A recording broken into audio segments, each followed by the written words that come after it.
like a jerk.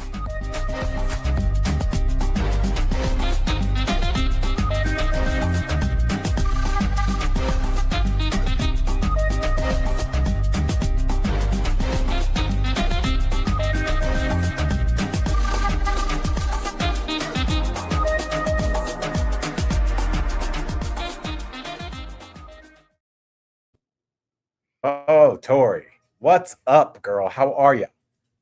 I'm good. That's such a good intro, Al. I'm still so impressed. Hello, I colleague. love.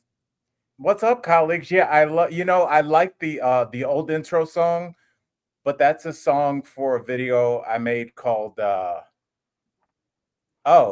made it. I named it after Sam's son. It's called "Booked with Miles," and it's about traveling. Oh, Yeah, so oh, it's just been sitting in the archives. So it's yeah, so great. that's I have just hundreds of hours of video that I've just made and never done anything It's with, like really a cute. true psychopath. Um, but yeah, it's things are good. SAR is working from home today, so that's why my shot looks so good. Um, I'm so proud. She went on a hiking trip with her friend Audrey. We talked about that yesterday, and she was so sore. You know, how, like when it catches up with you at first day back from the gym, but like you went way too hard, and you're like, oh no. Yeah, so we've been rehabbing a little ice. She won't let me put the icy hat on. She's like reading directions for the icy hat. I'm like, put it on. But she's like, no, you can't do it after you've put an ice pack on. I'm like, no one reads the directions for this. You just don't put it in your mouth or your eyes, and I think you're good. No, I would read the directions too. I feel so bad. I was going to go on that trip, but I just don't have the stamina. I just I don't. think that's why you're sitting upright right now. So But I I, told her, I was like really proud of her. Like they were doing like the sand dunes, and like they had to get those shoes that's got the metal spikes on the bottom. Like they were doing some. I'm like, dude, I don't want that's craziness. Good for them. good for them. Only one K Drennan says, "Yay! I made it to a live podcast. I'm at PT right now, so I don't know how long I'll be able to listen, but I'm here. We are so thankful for you to be here. We are wishing you well in your PT. Yes. So thank you guys for showing up and being here. It means a lot to us. I physical therapy and occupational therapy.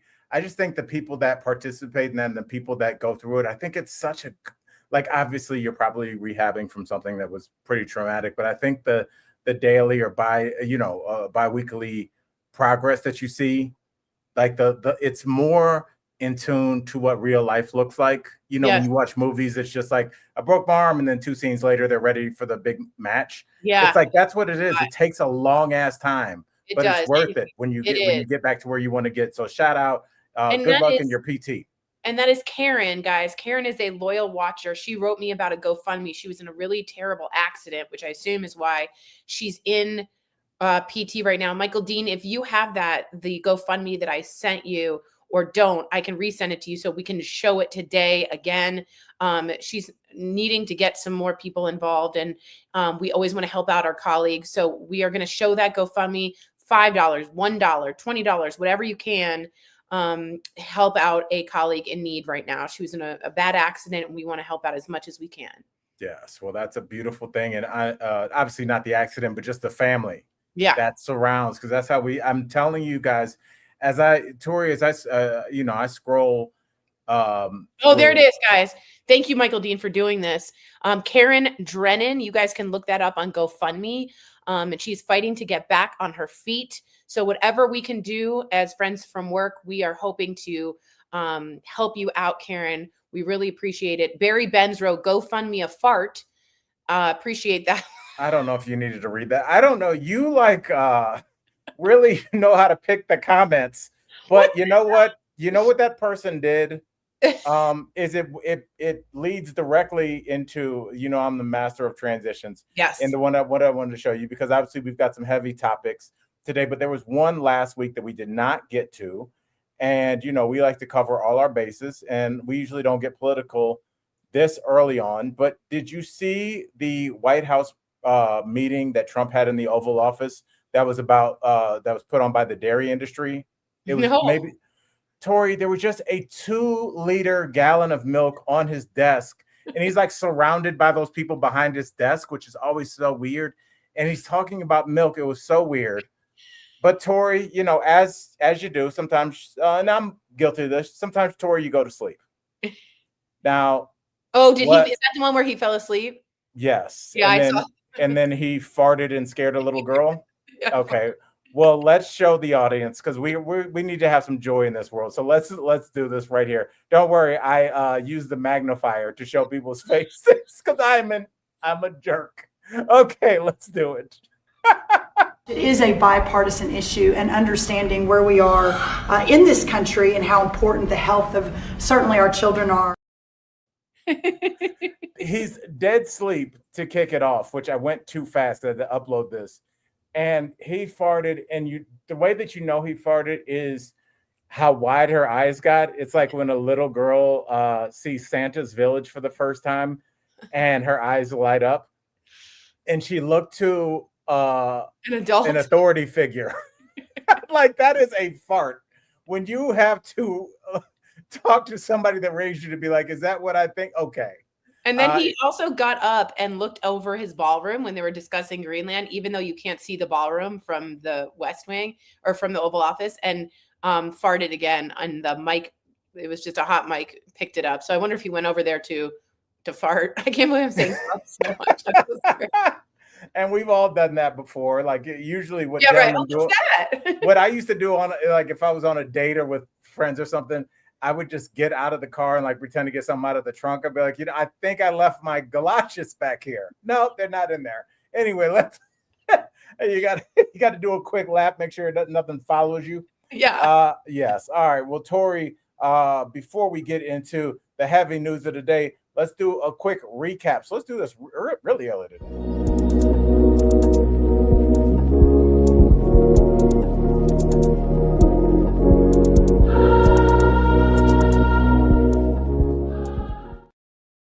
Tori, the Indiana Hoosiers took it last night.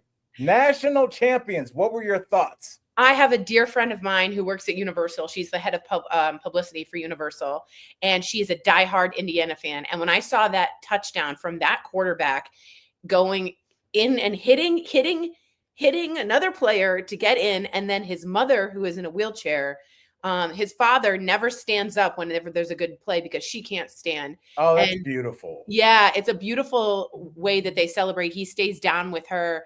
And then he went over to his mom and gave her a big hug, and he got emotional. So big day for the Hoosiers. Indiana Hoosiers. That's right. Do we know Michael Dean, will you find out what a Hoosiers? I feel like I've known like 3 or 4 different times in my life, and I do not know. Yeah, I did know, and now I don't know. But that was Mendoza, that's his name. Yeah, he is unbelievable, and she is going crazy. She went to the game, went to like the alumni thing. She was with a bunch of people. It was a great game, and then a great ending. And I don't know, Mendoza just has like a story behind him with his parents.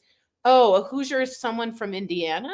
Oh, is that just what it is? That's what that's what I always thought it was, but I thought maybe, how like a Maryland Terrapin is a turtle. I thought it maybe was something else, but yeah, I've heard people say, yeah, I'm a Hoosier through and through. I didn't realize that. Okay, good. We learned something today.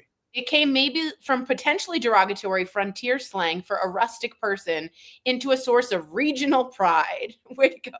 But isn't that kind of how a lot of things happen? You take back I mean, look at, and I remember I've talked to Michael Dean about the term queer, and how that was a derogatory term, and that community took it back. Good but point. Also, it does have that interesting layer where it is generational, because there are older people that see queer as nothing but a slur, and that is burned into their head. Right. And younger people like, no, we're taking the power back. And I remember the same issue happened with rappers using the N-word.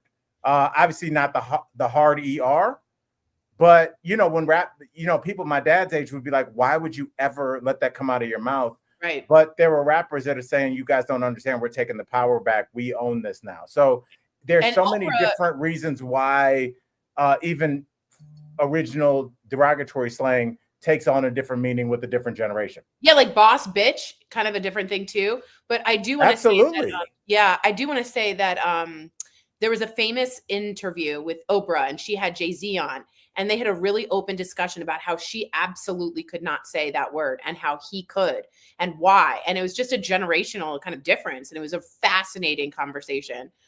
Sorry, I'm off topic, but yeah, it's Fernando Mendoza, excuse me. And Al, they started the whole stadium singing, "Do you hear the drums, Fernando?" which is an ABBA song. And one of the lyrics is, "There was something in the air that night, the stars so bright, Fernando." And so they all started singing that. And I thought, wow, that's a great moment. You know, the absolute weirdest thing about him is he seems like a disarmingly nice guy. He's like the most Like nice. he is almost like Ned Flanders with his language. He's like, well, gosh darn it, we saw that first down and we said we're gonna get that flipping thing. And it's like, I love this guy. Like no one, right? Yeah, He's you know what? It's like when everybody curses or speaks like we're gonna take Tory's team and demolish them. Like a lot of people talk like that. A lot of coaches talk like that. But what if somebody just said, we're looking forward to a spirited battle with Tory's team and may the best combatant win? You'd be like, oh, I'm terrified. This person is a killer. Like when you're just, yes, the most improbable. And just to put a fine bow on this, Tory, if there was a movie 5 or 6, 10 years ago, 3 years ago that involved the Indiana Hoosiers winning the national championship, YouTubers and sports fans would have demolished it to the point where because it's the most improbable thing. It would be like me and Tory winning a 2-on-2 basketball tournament. It could not happen, and they did it. So I don't know how, but shout out to Indiana and shout out to their coach Kurt Signetti. He did the damn thing. He talked not even smack. He's very confident when he speaks, and that's also intimidating, and he followed up on it. So shout out. I know that they are partying in Indiana. What great year they've had for sports there, you know? Seriously. Yeah, there was something in the air that night. Hey, and just for that, we're gonna have to do this.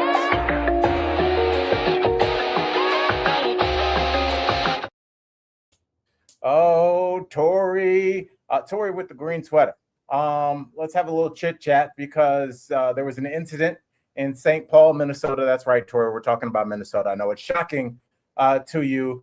And it was kind of a conflict between civil liberties and law enforcement tactics based on the reports involving Chong Lee, who goes by Scott Tao. The breakdown, and there's two different perspectives of this, was whether this was a failure on the law enforcement's part to properly vet the target that they were going after, or that they illegally violated this citizen's rights while he was in his home. Basically, Tory, they went into this older gentleman's home, removed him while he was in his underwear in front of his grandkids, cuffed him, took him out, and then drove him around for hours, humiliatingly so, in his underwear. Now, let's look at both sides of this. The argument about whether this was an unacceptable failure. I want you to listen to both sides and then tell me what you think. People are saying that it was an intelligence failure, that they targeted the wrong home, the wrong sex offender. First of all, get your sex offender right. Don't involve me in that and then be like, oh no, we got the wrong guy. You already didn't put my name next to it now. That's on the internet forever. First you came to my crib. And it was -9 degrees, by the way. I appreciate that, Jag. Yeah, keep going. Sorry. Yes, that needs to be said. -9 degrees.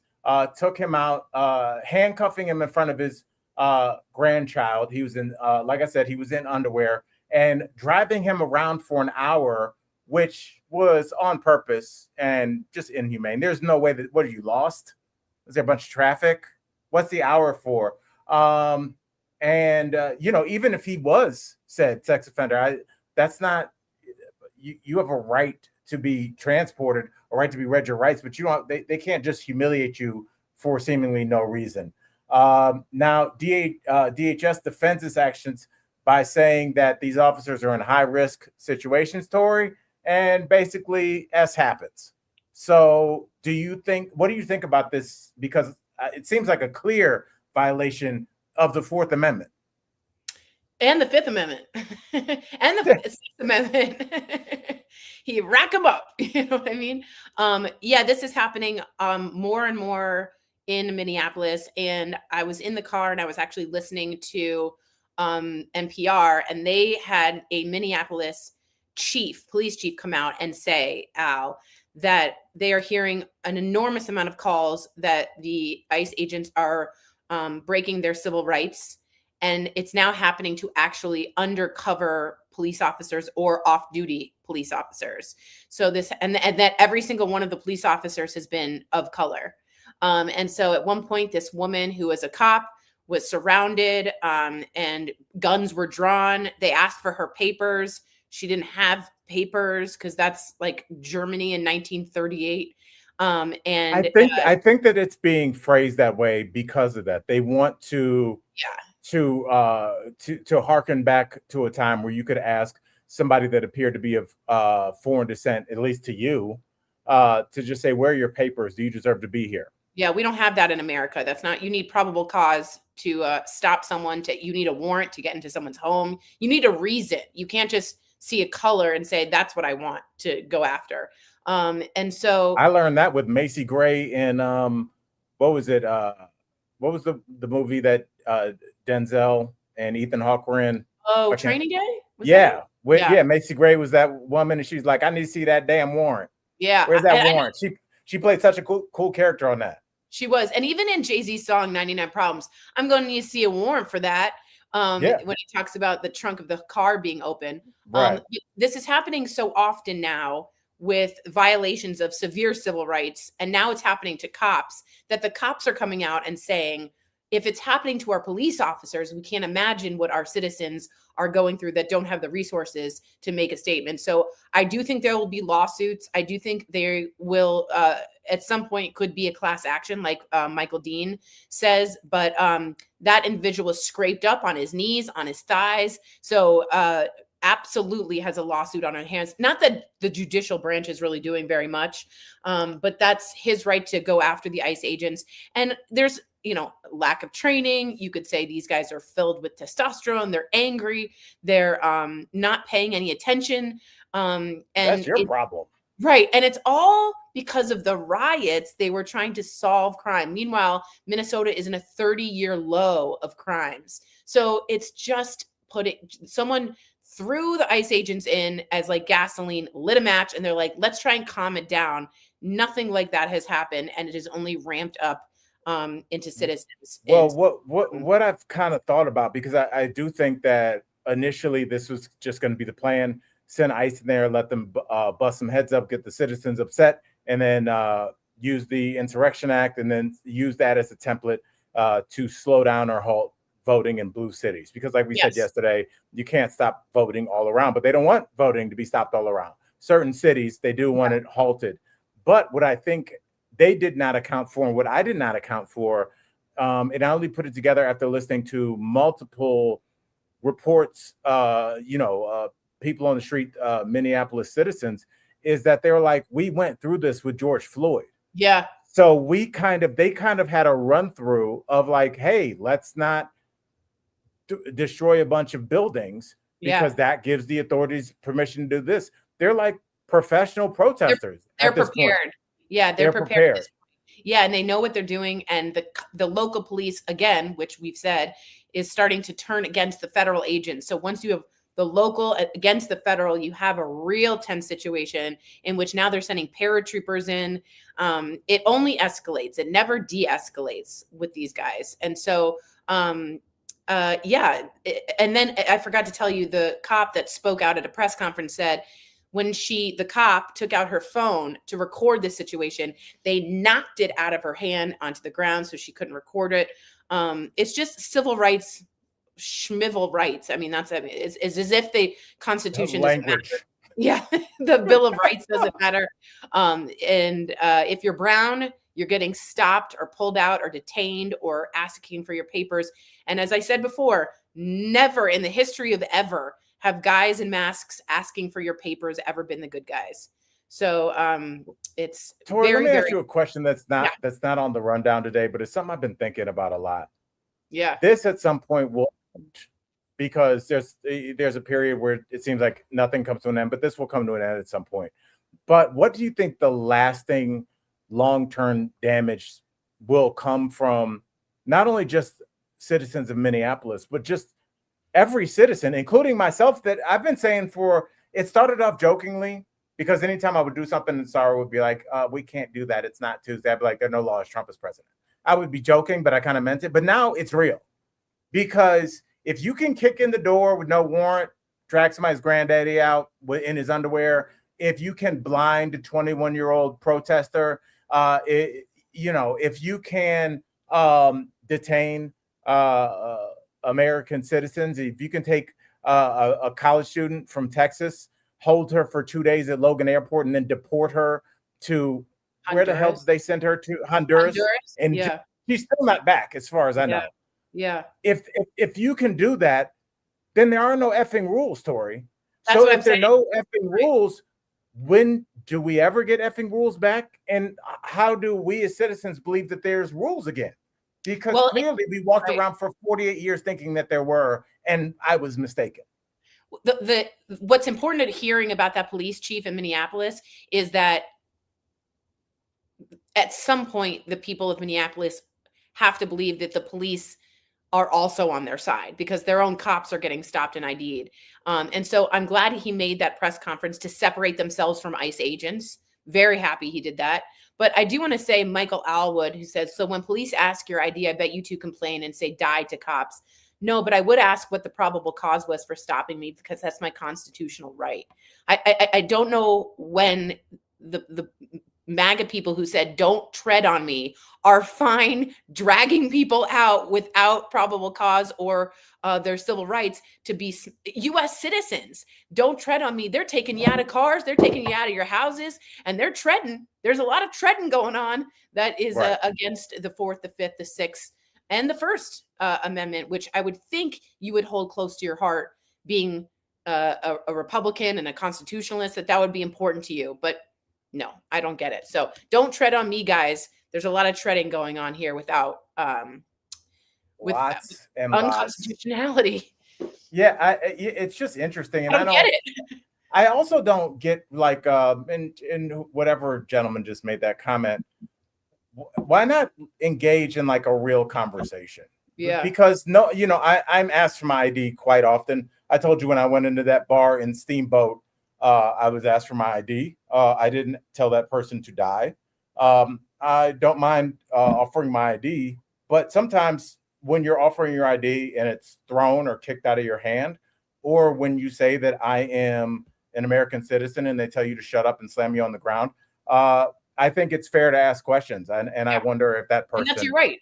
And that's your right as an American citizen and a human being. Well, Tori, Donald Trump would say that it was his right to leak texts that he got from Macron. Did you see this story that he's leaking texts? He posted private messages from world leaders and said that there's no going back on Greenland, which is a phrase that I never thought I'd hear in my entire life. There's no, look, we are committed to Greenland. What?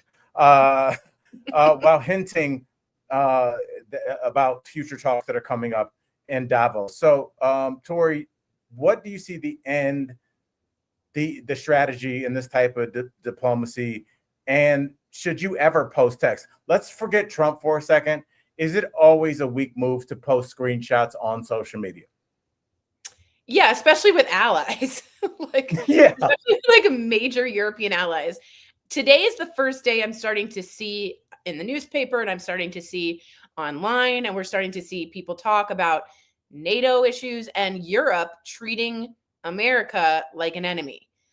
We're seeing people united in Europe because of this Greenland issue. We're now seeing from Eric Swalwell, from Ed Markey, these are senators. They have invoked and asked about the 25th Amendment. Now, if you don't know what the 25th is, that is when you believe that the president is not okay or of not cognitively there, and the vice president steps in. Trump had sent a message saying to to Greenland, because your country denied me the Nobel Peace Prize or a vote for it, I will not be looking into peaceful solutions. And from response to this was from 3 different senators already, and these are major senators on major committees, that they are now asking for the 25th Amendment to be invoked because the mental decline is there. Because I didn't get a prize, I'm going to come in and steal your country. But it's not their country. That's Denmark. Right. Do you think he knows that Denmark and Norway are different countries, or do you think he's mashing them together like 2 different colors of Play-Doh?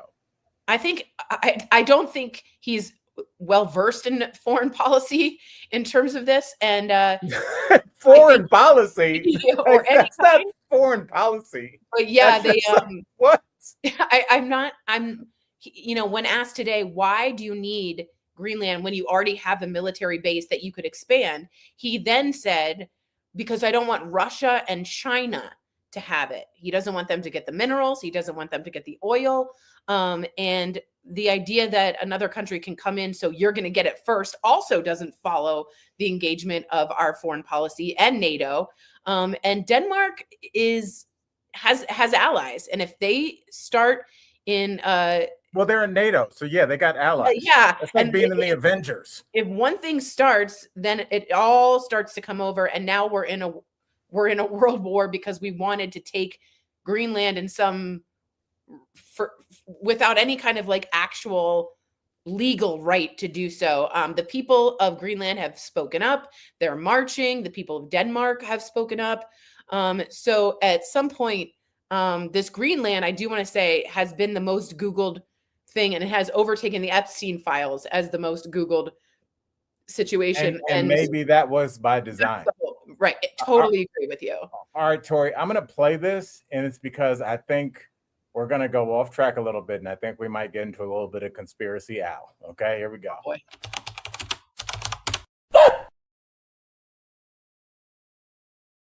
All right, Tori. When we step back and we look at everything that we have going on, you look at us constantly threatening our longtime allies. We look at the attack on the fundamental rights of American citizens. You look at the destabilization of the dollar. How crazy is it that if Trump isn't a Russian asset, he is something very much adjacent to this? Because what would a Manchurian candidate do? Destabilize a country internally, destabilize them financially, and separate them from their longtime allies, the EU. Now the EU is without the United States, and now Mr. Putin can go rolling into Poland, as it seems like he's been interested in doing for a while, and he does not have to worry about the United States being there, because the United States seems like it's in self-destruct mode. We're tariffing Canada, even though there are federal laws protecting Canada, so that we cannot do that. So we just piss them off.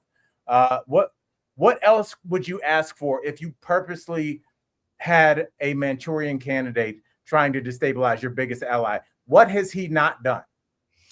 Well, I disagree with you on this. I think Trump is not a Russian agent. I think he loves Putin and sticks his face in his ass because he likes dictators and he thinks they're strong, like Kim Jong-un. I don't think he's an agent. I think he's a narcissist. He even spoke out today against Putin. He said, I love Russia and I love Putin. I'm angry with Putin right now. But I don't think he is an agent. I think this is all for oil, for minerals. This is all for somehow America first. For whose oil? Because we could have negotiated trade deals with Denmark. They're in NATO. We didn't have to take it there. Yeah. Like why would we just took Venezuela? Yeah. It seems like we have access to oil there. There's oil here in the United States. We definitely, considering the $2 billion deal that we did, that Jared Kushner was the beneficiary of, that no one talks about it anymore. We should have some access to the oil in the Middle East. I don't know if oil is at the center of all the, you know me. I go back to that weird meeting that last time that Putin was here, when he had U.S. troops on their hands and knees rolling out a red carpet. Putin came, spoke for a second. It's supposed to be an all-day thing, and then he just dipped. And all the Trump cabinet people were on camera looking like they had just watched a snuff film. Yeah. Like they looked like they had seen something that rattled them. And clearly Epstein was in communication with the Kremlin. Epstein has information on all of these people, including Trump, who was his best friend for 14 years. You're telling me he ain't got one photo? He got 19 photos of Woody Allen. He ain't got one photo of this dude he almost coming out. Come on, dog. That dog don't hunt. I don't think he's in with the Russians. I just think that he wants to be one, to be super honest with you. I think he likes the tyranny in which Putin reigns and the power. I think it makes him look like a big man, big man. So I disagree with you on that, but I definitely think this is all about the pockets. With Trump, there's one thing and one thing only, and it was the intro to his Apprentice show. Money, money, money, money, money, money. And I think that. I don't know, but it's good. Was that Kool in the Gang? I think so. That's very, very. First of all, Cleveland's own Kool in the Gang. Let me just is that true? That's so true. Someone asked, what is the fundamental rights of illegal immigrants? Just so you know, the 10 Bill of Rights also applies to non-citizens. So they have every right of those 10 that we do, just so you know. It never says this applies only to American citizens. So right. And Tori, correct me if I'm wrong.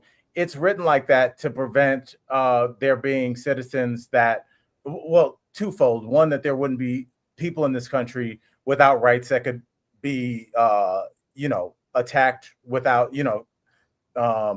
any type of worry about the law coming after them. So they could be, victims of being trafficked or whatever. But if you're not a citizen, what is the law going to do? So they did that to protect them. And also those people that are in this country, if they are aware of a crime that has occurred or is occurring, you want them to feel safe to come forward to say, hey, this is happening in my neighborhood without fear of retribution from the government. So that is also protecting people that are actually citizens in this country, because you don't want people to see and know things, but be scared to speak up because it might be a detriment to their health or their standing in this country. So let's move on, Tori, because I wanted to get your thoughts on this, like a little bit of, we're talking about politics.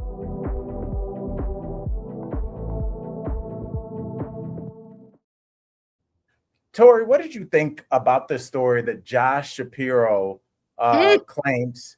A guy that you love, you think could Pennsylvania governor, who I think has an enormous future in this country. Yes. What do you like about him? I call it the Mamdani effect, but he gets it. He knows how to play social media. He knows how to talk in short, digestible statements.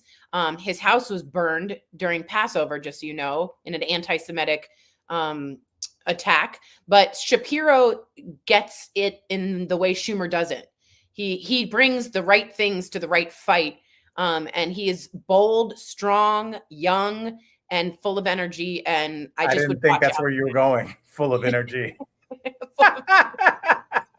And he's Jewish, and it's very hard for as a Jew, it's very hard for a Jewish politician to be. There's a lot of anti-Semitic. I mean, the rise of anti-Semitism has been there, and he has stood by and stood for the Jews in this country. And so he's a powerful man with a powerful backing. And Pennsylvania is a swing state that we absolutely need. So he is the governor of an incredibly important state.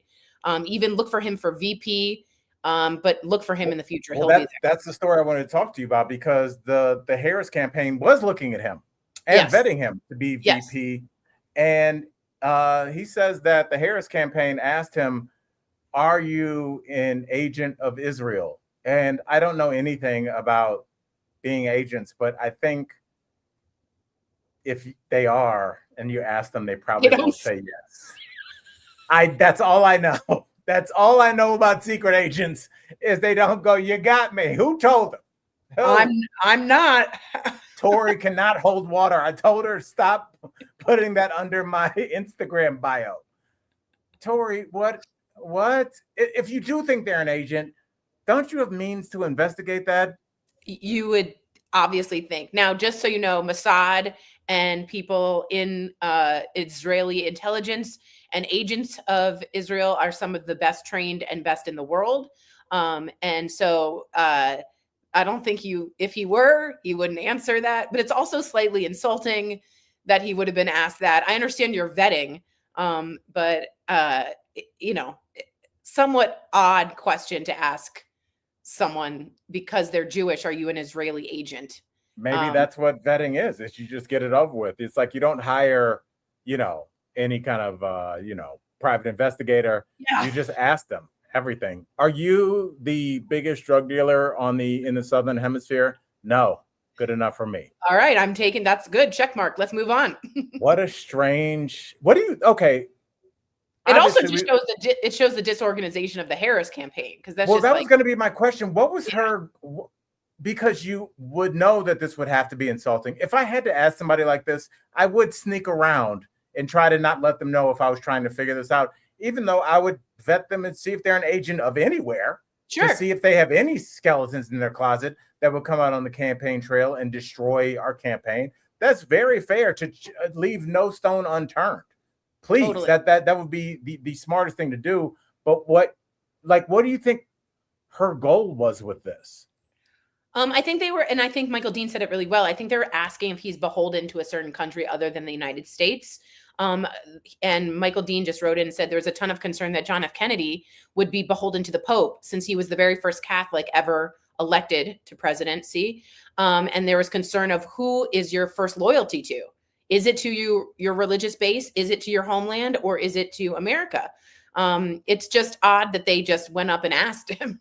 I think you can go out that is vetting. Odd. So, I think this is a random question, but you are a legal eagle, so I can ask you this.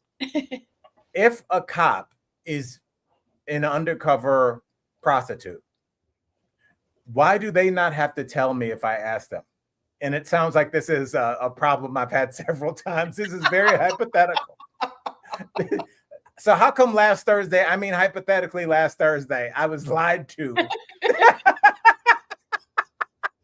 Oh man, that's what does this have to, when it comes to undercover work, do you I know you don't know all the protocol, but are police officers allowed to lie here in America? I don't know about how secret agents work, but here in the States. There is you're absolutely allowed to lie, especially when you're questioning someone. That is absolutely allowed. But there is a line there called entrapment, in which you can't legally get everyone involved, not explain what's going on, and then get them in trouble. But at some point, undercover is legally protected, and they do not have to say, "I'm undercover." So I don't know the ins and outs and all of that, but there are certain rules like entrapment that you have to be careful with. But undercover police have a strong leeway, because they can legally lie and they can legally serve and try to protect. But I don't really know the ins and outs. I don't want to speak out of turn. All right. Well, Tori, we're going to wrap up this politics because I'm done talking about it. But I do want to run this past you, that polls are saying that Americans are against military intervention in Greenland. And it seems like the polls have really been letting the current administration know that what they're doing is wildly unpopular. Why do you think that it's still not being even ramped down a little bit? Why do you think this is still going on, even though it seems to be wildly unpopular, even with a lot of their Republican constituents? Two reasons. One, Epstein files. I think there needs to be a distraction, and he wants to do anything to take it. So it doesn't matter that the majority, and you're absolutely right, Al, majority of Americans do not want to escalate this into Greenland. They don't understand it. They want to fix the economics at home. That is their main priority. Bacon and eggs, get my gas, get my groceries, get affordability down. We don't need to be spending all this money going into Greenland. That is the clear will of the people.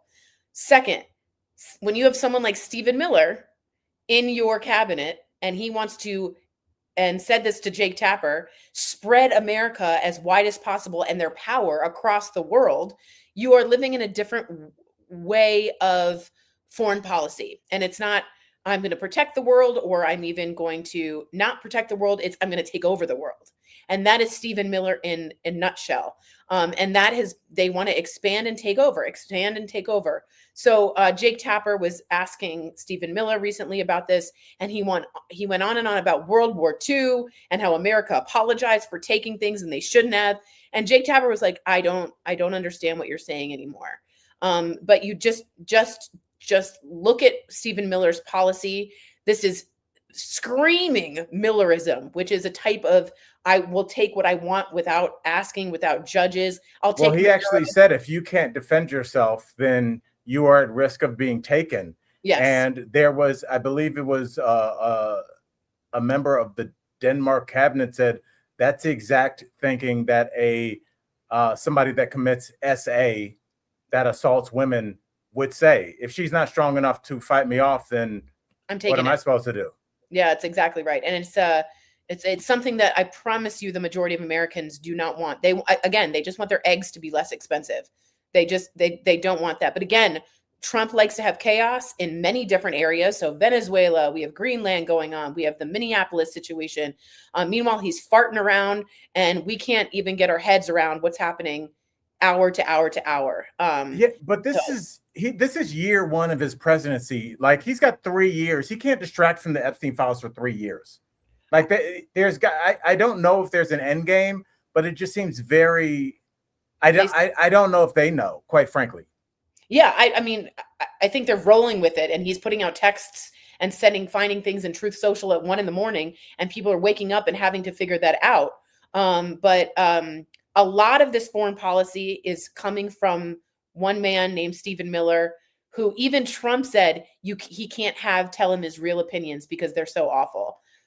So it's really, there's going to be a fascinating story or movie or documentary about Stephen Miller and how he added his take on foreign policy, which he's had since high school. I mean, they played on Jimmy Kimmel. Did you see those videos? He is a psychopath. They played videos of him, and it's like, he is a psychopath. Horrifying. Yeah. All right. Well, I mean, Tori, we will have plenty of days to talk about this. But let's get into this really quickly.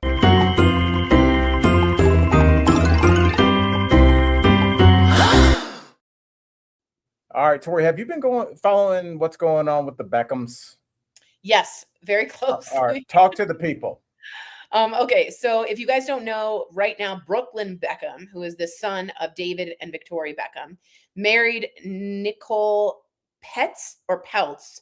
I don't know if an L is in there or not. And after marrying her, there's been a sharp estrangement of Brooklyn to the rest of the family. And recently, Brooklyn came out with receipts, and this was all in an Instagram post, and it explained why they want to separate, why they don't want to come back from it, including that Victoria Beckham, once she found a wedding dress, Victoria canceled the wedding dress order.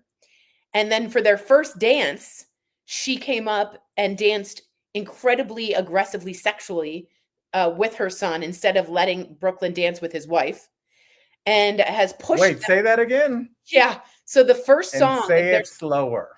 They're supposed to dance together, their first dance. And instead, Brooklyn said, Mark Anthony comes out on stage and says, Victoria Beckham, come on down. And in her boozed out mind, this is a quote. I'm not saying she was boozed. This is what Brooklyn was saying. She danced up on her own son in this incredibly embarrassing way that made everybody uncomfortable, and like grinded on her son, so much so that Brooklyn and his wife would like to redo their vows so that they don't have this uncomfortable memory and redo their memories of how awful they've been treated. Now, this goes on and on and on about some really terrible behavior from Victoria and David. There's video coming out of her not kind of pushing Nicole away from the red carpet, not even paying attention to her, and a ex-assistant of David and Victoria Beckham has come out today and said the truth will always come out. So I believe Brooklyn here. I believe that there's okay. Yeah. And she just got in Yiddish written on her, under her breast, a tattoo that reads "Family First," in some kind of nod to the loyalty that she has with Brooklyn. But it's not really great on Victoria and David and their behavior. And he said there's no interest in them getting back together again at all, this family. And it's very sad to see a family apart like this very publicly, but it's hard to deny the videos when he's trying to bring Nicole into the red carpet and she's like icing him out. canceling her own wedding dress because she didn't like it, and then taking over their first dance. These are just little hints of things that have gone wrong. So it's very, very sad to think, because in my head, I'm like, the Beckhams are super close, Right. Yeah. soccer and England and Christmas, and they're all Posh Spice. And turns out there's a lot of control going on from mama to son that is unwanted. And they're standing up and putting up a boundary. Yeah, I mean, and I think that's something that is new generationally, is just putting up boundaries with your parents. I do want to read what David Beckham said, because we want to have both sides here. David Beckham just basically said, kids make mistakes, which is kind of condescending. Your daughter's not a kid anymore. And I just wonder, Tori, do you think that there are more people that just probably need to make the very difficult decision to cut their parents off? Because I have seen on social media a number of accounts where they're just people saying, I no longer talk to my brother. I no longer talk to my parents. A lot of times it's political, but let's say this was political. Do you think that is enough? Or do you think that you fall under the school of, bro, it's Thanksgiving and Christmas. Can you just suck it up and go be with your MAGA dad or your liberal daughter? Or do you think you should never have to subject yourself to any type of, emotional abuse or thinking that you find harmful to yourself? What do you think? I think when Brooklyn is starting a new family with his wife, he has to protect that first. And although he has incredibly famous parents, boundaries are important. Boundaries, the Buddha would have liked boundaries. I've always listened to Pema on that. And I think this has been, yes, Lucy, I agree with you. I think it's been going on for a very, very long time. And I think of Jeanette McCurdy. I believe that's her name. Yes, she wrote the book, I'm glad my mom is dead. Yeah. I'm glad my mom died. Yeah. Yeah. And sometimes we talk about our chosen family, and sometimes the people that raised you, you are estranged for a reason, for your protection, for your sanity, for your own self and your new family. And so I'm not saying that I'm proud of Brooklyn Beckham to do this, but I am saying that, like, when you do make boundaries, you can find peace. And if this is the case, he's standing up for himself and his wife. I don't begrudge him that at all. I don't begrudge anyone from doing that. When people emancipate themselves, they have every right to try and live their own life with their own chosen family. So I'm not saying good on Brooklyn Beckham, but I'm also saying, like, this, your parents chose to live a public image. It's fair that you take this publicly. Right. Well, this is kind of a side note, but you did bring up Jeanette McCurdy, and I was talking with friends about this the other day. It's there was one of the young black she was a young black girl on the show who recently just lost her life. I'm sorry, we weren't planning on talking about that, so I don't have her name. But she was on those Nickelodeon shows. She was apparently unhoused when she lost her life. She was hit by a car 2 or 3 days ago. I look at like somebody like Orlando Brown. You look at Amanda Bynes. You look at Britney Spears. You look at Jeanette McCurdy writing that book. Why has there not been more done to look at why all of these Nickelodeon kids have turned out the way that they have? Well, there's been I think that they've been documentaries, but they have not really, like, they just look at, look how crazy they are, but there's a clear genesis, a clear birth, where all these kids were so talented. They beat out, think about how many kids that they beat out to be on those shows. Hundreds of thousands. Yeah. They could sing, they could dance, they were charming. And all of them, except for Ariana Grande, their lives hit a speed bump that they could not get past. Yeah. I mean, that's what comes with stage moms and stage dads. And that's what comes with, we're going to do anything to make you famous. That kind of pressure leads to a break in the family when really you just want a mom and a dad. And I see a lot of people in this chat being very honest. I moved away from my family. I got away from my family. And you know what? Bravo. It is not easy to set a boundary with family, but sometimes it is necessary for your own mental health. So I think that the whole way of the Clive Davis age, that Nickelodeon, Disney, Mickey Mouse Club age, not looking out for the kids. Let's just say that was the theme of that generation. Yeah, The Culkin, you think yeah, about what a perfect formula for predation that created. Because if you're a absolutely. predator, you have parents offering up their probably attractive, young, You're ambitious, selling them. precocious child on a platter, saying, "Sure, take her to your house for extra lessons." Totally. You're telling me them parents didn't know And you know what's something? even sad? Come on, You know what's dog.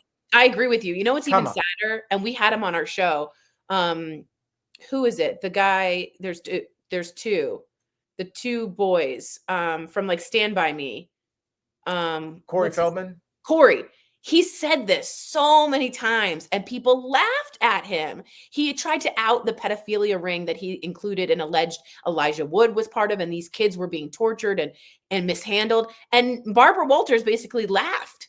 And so it's like they tried to come forward. They desperately tried, the Coreys Right. and other people. And yet no one took Both it seriously. Corys, and I believe it was Corey Haim passed away. Correct. Just like, I mean, if you saw the sheer number of these children that did not make it to adulthood, and I remember Corey Feldman was talking that there is an island that they take kids to, Yeah.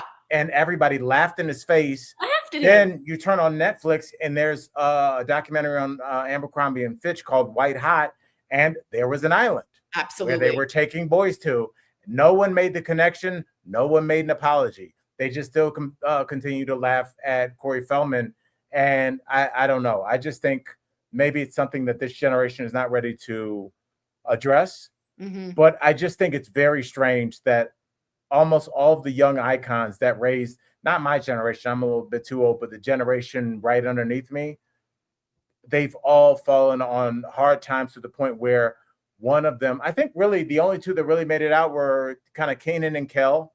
They've had good careers. Selena Gomez has a good relationship with Selena Gomez, yes. Yeah. And Ariana Grande, and the other ones, it seems like they've had a tough go of it. And I just think that has not been investigated for a number of reasons. So I don't know, Tori. I don't know where to go with that. I just start believing children when they say they're being molested instead of waiting.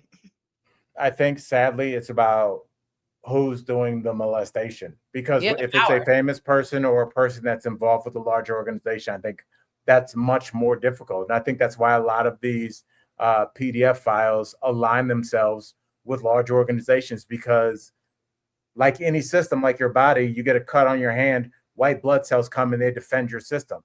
If you're a single creepy PDF file, you'll be caught and there'll just be a red dot over your house and you'll have an ankle monitor on. But if you're a part of a large organization, the church, the Olympics, they're going to back you up because that looks bad on them. Totally. So agree. It's a problem, and I cannot believe that it's 2026 and we still have not properly addressed that or taken to task the people that shut down those investigations. There were 2 investigations on Larry Nassar that the FBI just closed. Nothing to see here. How do you sleep at night? 126 girls came forward. It took that many and they still wouldn't believe them. And also with the Epstein files, even girls, Tori, Olympians. Yeah, exactly. Like pure athletes. The thing with the Epstein files that really bothers me too is that we still need to see the files, even though all those women have come forward publicly, their faces, their stories. And yet we're like, I'm going to need to see the files. It's like, guys. Do you think that's part of why we haven't seen it? Because bringing those files out, they're going to have the names of the people that were assigned to handle those and see the huge F up that they did. I mean, would you if you close the investigation on the Olympics and that your name comes out and your name Sergeant Tory is, I don't know why it'd be Sergeant Tory. That sounds like a PG-13 movie that would be on in the afternoon. Sorry, we're going back to the army with Sergeant Tory. But yeah, Detective Shulman said that after interviewing 11 Olympians, she found no credible cause to move forward. Would you want that out there? Would your department want that out there? Right. I think there's a number of people, not just the people at the top of the food chain, but everybody down knows that this was a top to bottom intentional F up. Yeah. And I think that there's, in terms of the Epstein files, there's just so many powerful people, Democrats and Republicans. I am not speaking out as this dumb white liberal that people have said. If Clinton is in I trouble with shouldn't have texted you that. I'm sorry. You Every morning. know, if Clinton those are my positive affirmations. They don't like, land well on you, but in the morning I like to say. I'm like, stop sending this out. It's weird. You send it every morning. Well, I copy and paste it so it's easier. But yeah, I think that when princes and presidents are involved in this, it's harder and harder and harder to find the truth. But yeah, someone said I looked hot, so I'm a hot dumb liberal. Thank you. You look adorable today. Thank you. I'm wearing green for Greenland. Thank you, Hypernova Steve. That's a good name. Did he say something mean? He said Tori's hot. Oh, good. Yeah. I need that, man. I tell Tori all the time. Tori's my sister. I can tell her she looks hot. Yeah, you look very cute today. You look like somebody that's in a college library, and you know, the guys who just go up there and just make up reasons to go to talk to you because no one uses the library. And he's just like, "Where's the section on the 11th president?" And you're like, "Google, get away from me, sir." What would you still go to the library for? Yeah. I think I would go to the Michigan library all the time, the law library, because of quiet, but people do get reference books still. There's reference books. There's books. Okay. What about AI? They can't knock that out? You know, AI is not at this point, I would not trust it as a single source. So I would need a supporting evidence to back up whatever AI said. Have you seen the thing going around where if you ask AI how many R's there are in strawberry, it says 2.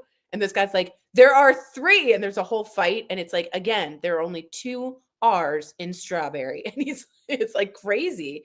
Wow. So yeah, it's not all the way there. I wouldn't count it as a legit source without a second one. All right. Well, Tori, I think we need a little bit of joy. So let me find the palate cleanser because we definitely need that.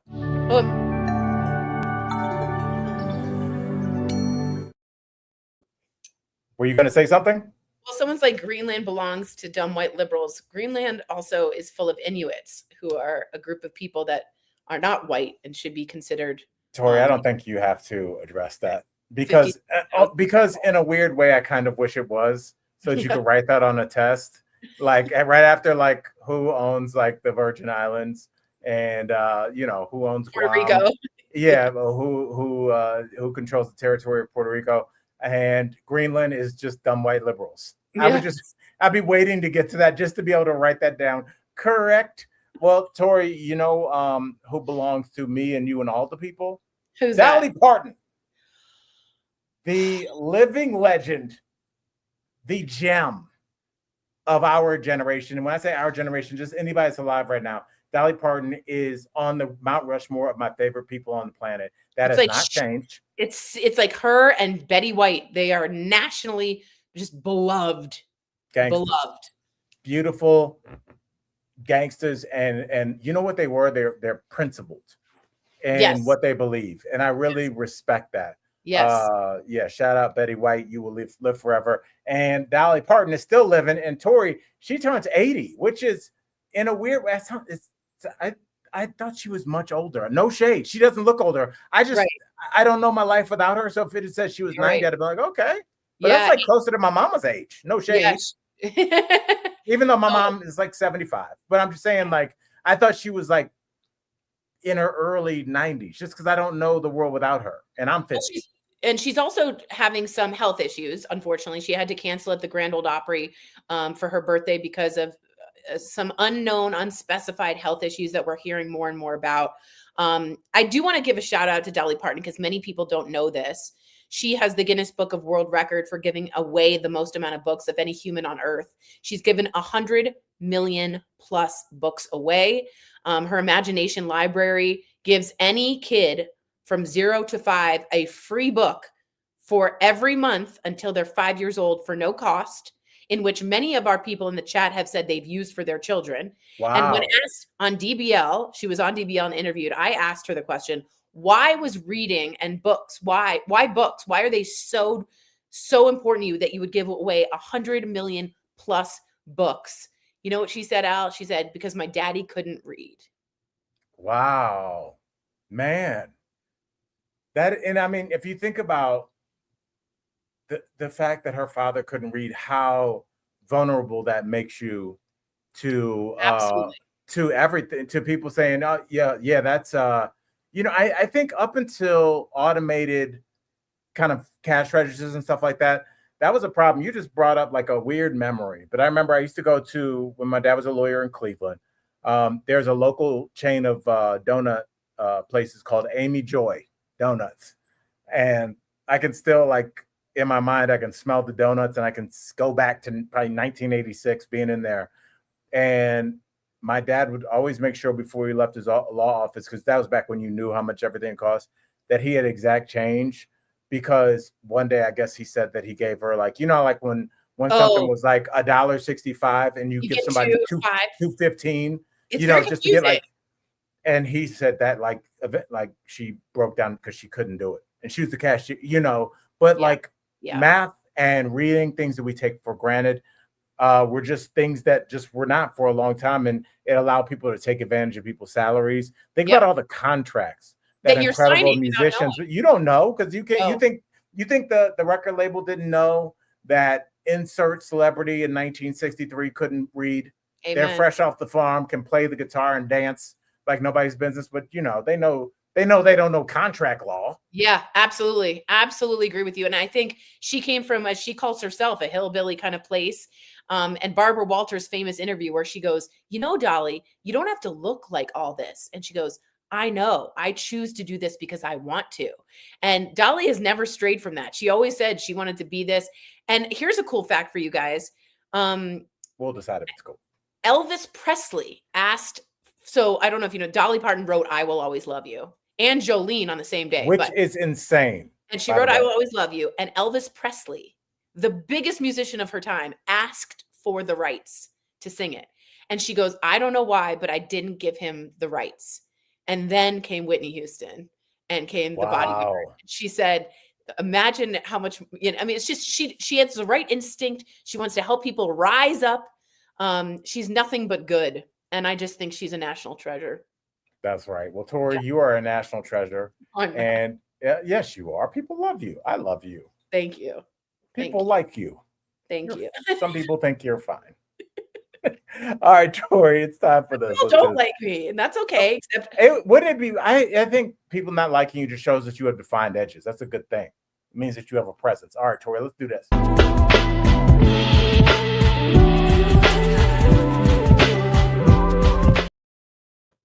Tori, we need a fact, and it needs to be fun. Okay, are you guys ready? Hit me. Okay. Okay, if you were traveling, I don't know if this is very good, but if you were traveling at the speed of light, you could reach Pluto in 4 hours. Okay, let's do another one. Okay. I love you, Al. Okay, here we go. Here we go.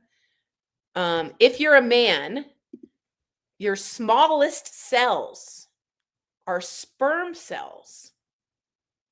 Not mine. Doctor said he'd never seen anything like it. They brought up the doctor's in because they couldn't believe I could walk. Should I do one more? I think so. Okay. Here we go.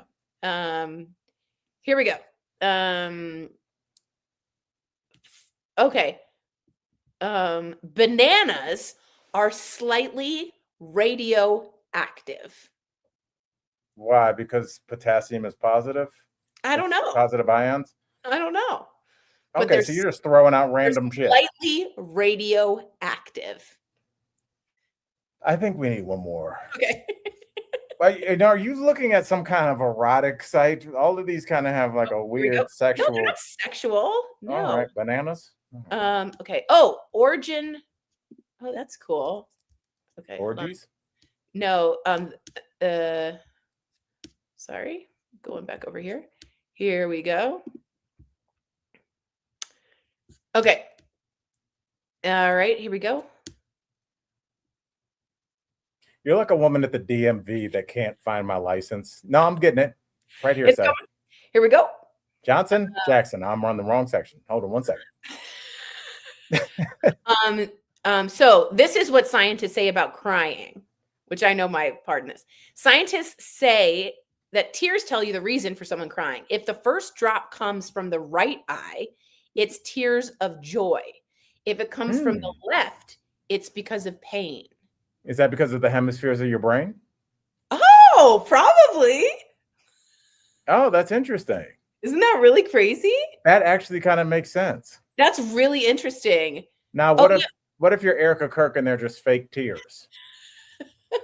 What side did those come from? Erica Kirk. Anytime that you're watching anything, colleagues, and somebody has Kleenex ready and they smash it on their nose, like that's not how Tori and I both cried on TV, and you have to ask for Kleenex because you don't see it coming. No. You don't already have it in your hand like you're playing a shady poker game. I know. I'm going to cry on this one. Have you seen her behind this curtain and we think she's putting in like eye drops or some crazy thing like that? I don't know. I saw her say that she's continuing her grift and then she changed it to gift. Did you see her that? Yeah, she was like, the greatest grift. I mean, gift. But yeah, Jack saw it. They caught her with a dropper backstage, man. Yeah, it's not working, whatever they're doing. So, guys, let's just keep it going. Oh, and I have something for you tomorrow as it pertains to said Erica Kirk. It's a quick thing, but it's just, have you seen that weird thing that says, what is Erica Kirk doing with her eyes? Well, there's something going on. No, I don't. It's like, I think she took acting classes. Yeah, there's she's something trying to like emote, and then you like, look, Tori, I love you. And then it's like an extra like you. Don't I? It's very weird. Like it's I don't know. Morning. Like I'm in morning. It's not normal. But I think it's what happens when you don't hang around normal people. But you know who we hang around, Tori? We hang around these colleagues, and we are in these streets. Yes, we are. And we will be here tomorrow, guys. Make sure to smash that like button, subscribe, and come back and see us tomorrow, same time, same place. So, on behalf of Tori and Michael Dean. Sar, who's over there doing their work. I've been Al Jackson. Michael Dean, take us out.